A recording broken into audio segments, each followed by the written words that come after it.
Okay, so how I get started with dog breeding? First and foremost, Calhoun the Pac-Man from Raising Bully Kennels. All right, so how I get started with breeding? It started off where I was training dogs. I had dogs when I was younger. You know what I mean? Kind of lost touch with them for a minute. You know what I mean? So I was staying in apartments, couldn't get dogs. So I knew like once I had my chance to get a dog again, you know, I had to be in the house. I had to get it right. So once I had got a crib, I had started looking for dogs. At first, I was looking for pits. I wasn't looking to breed no dogs or nothing like that. I was looking to get a pit, and that was just gonna be that. My cousins, they was telling me about bullies, and I was familiar with the pocket bullies, but I wasn't familiar with the classes. I didn't too much know about bullies at all. It really wasn't my style of dog that I wanted at my house. I wanted something that was gonna earn its keep, something that was gonna protect the house when I'm gone. You know, I didn't know it was different types. So I get to looking them up. I see how they look. I fell in love with the look. Now I'm like, I gotta get one. I'm going on bully pages. I'm going on YouTube. I'm looking everywhere for these dogs. It's either too expensive or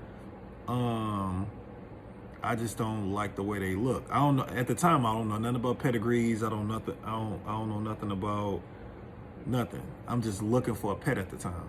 I'm digging in, and the more I dig in, the more I look, the more I'm learning about the dogs. Now I'm like, okay, well, I'm not gonna rush into getting one of these type of dogs because they so expensive. Let me save my money up for a little bit because I wasn't planning on spending this much for a dog, and let me learn to breed a little bit. So I get to digging in. I'm learning about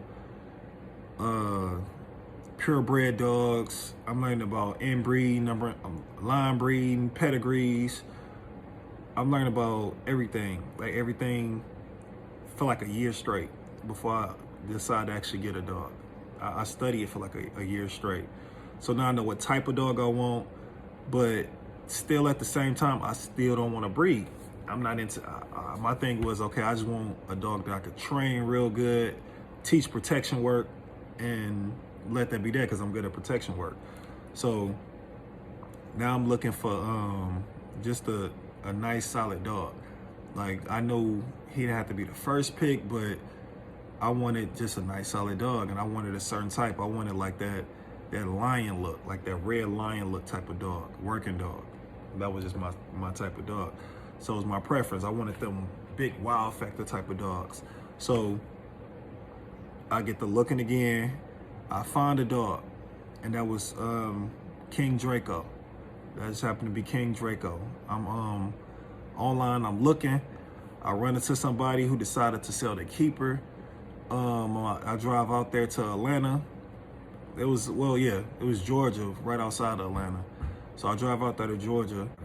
So I get the dog, and everybody love him. From start, he huge. He like, I want to say 8 weeks, and he stood with his chest up and his arms out, and his arms was just muscled, his head was blocked, and yeah, he didn't look real. He didn't even look real. So long story short, I raise him. He gets to probably like 6-7 months, and I'm getting so much attention off of this little puppy. He in the linky stage, like he was in his linky stage, and it really wasn't a linky stage. Like he still was kind of big for his age. So I'm getting a lot of attention off of this dog. People asking me, I go start showing the dog. I don't know nothing about showing dogs, so I just wanted a big dog I could train, and you know, I was trying to be like Marlin from Dog Dynasty. I wanted a big dog, and I could train like Hawk, and you know what I mean, and just do my own thing, and it would just boost my training program. So that's what I was on. But after a while, it got to the point where I started to want to breed them. You know, like I'm getting all these offers off of them, and I'm like, okay, well, what if I create my own style of dog? You know, it was some things that was about him that I thought like, okay, well, if I could just tweak this, if I could make him just a little bit taller, or I could make his, you know, his feet a little bit tighter. You know, if I can shorten up that back a little bit. I just started to look at little stuff about him that I was like, you know what? I didn't make this dog, but what if I made a dog that was like my idea of a perfect dog? He was gorgeous. Don't get me wrong, he was gorgeous, the prettiest dog I ever seen in my life in person. But I didn't make him, and there was little stuff about him that I felt like I would have did, and I would have put that in him. So I don't know. I just started to look for females. I'm looking for females. I wound up finding this dog named Zulu in the midst of looking for females. This dog named Zulu had like this, it was a big, red, beautiful dog, owned by a guy named Keelan. Keelan, I believe is in South Carolina. So when I saw Zulu, Zulu was like, the first video I saw of him, he was like on a tree and somebody was like agitating him and Zulu like trying to get at him, and the aggression he had, I just liked the aggression. It was just real beastie, you know what I mean? So I see that dog, I'm like, if I had that dog, I'll promote that dog. I'll do this. I'm thinking all these thoughts about this dog. But it's a male, so I'm like, okay, if I get a female, I'm looking for a female off of that dog. He ain't had no breedings coming up no time soon, but he referred me to Golden Boy Kennels.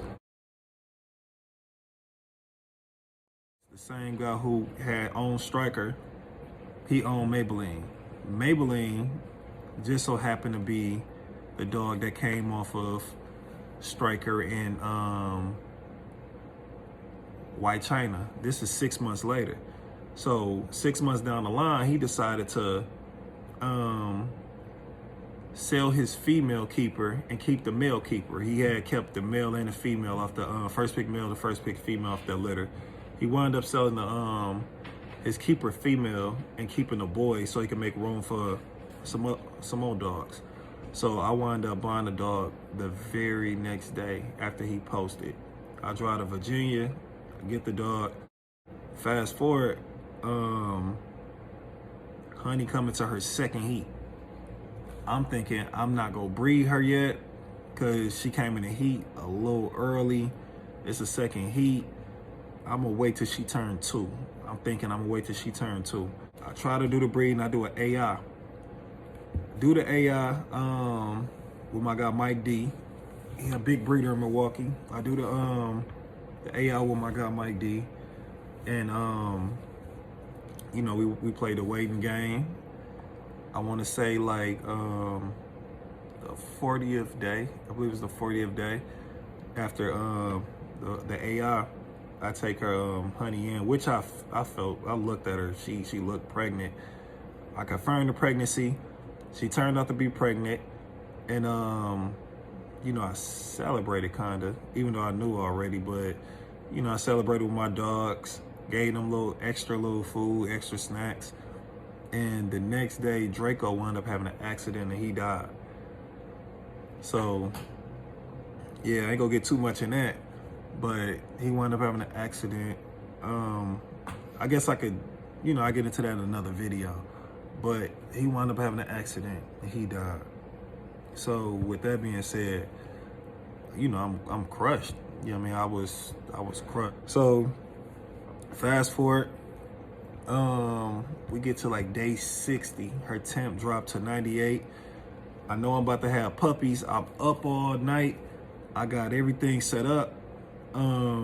She wound up not having the puppies that night.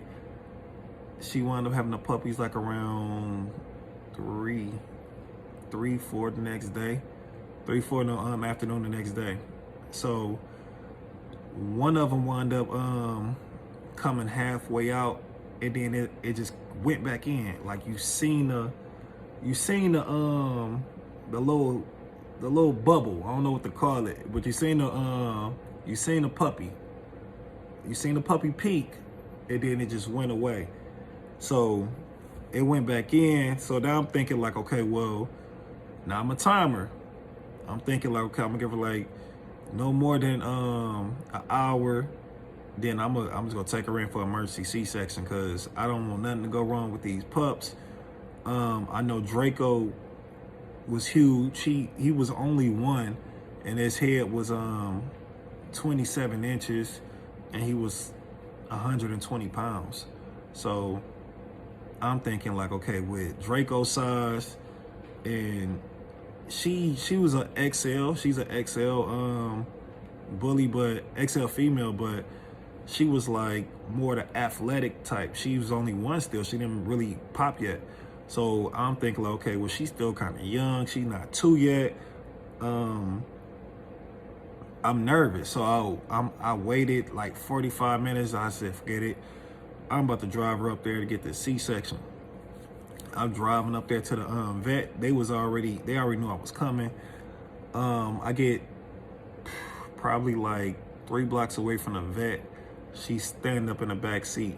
I got towels in the back, but she's standing up in the back seat like she's starting to push again. When she's starting to push, I'm seeing arms hanging down. So it was like the baby was breached or something, like the arms was hanging down.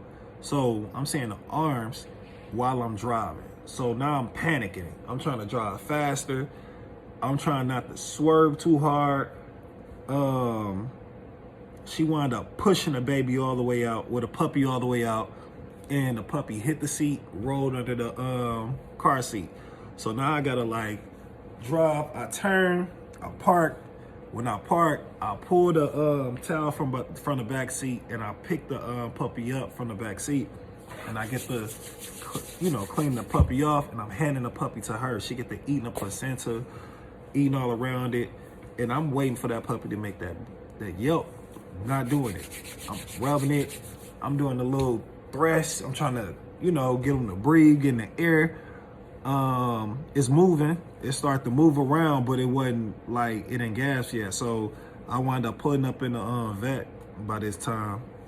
Hand them to him. The puppy was safe. Everything was good with the puppy. It was alive. They get Honey up in there, and when they get her up in there, they wind up cutting her open, doing the C-section for the rest of them. They latched the puppies on, made sure the puppies was eating, gave her back to me, and I had a nice little bill for that because it was an emergency C-section, but the puppies were safe. So I wound up having 10 puppies. 1 died as a stillborn, so I brought home 9 puppies. In the midst of that 9 puppies, I'm whelping the puppies. Some of them weak, some of them was big, some of them was healthy. The weak ones wind up passing. It was like 4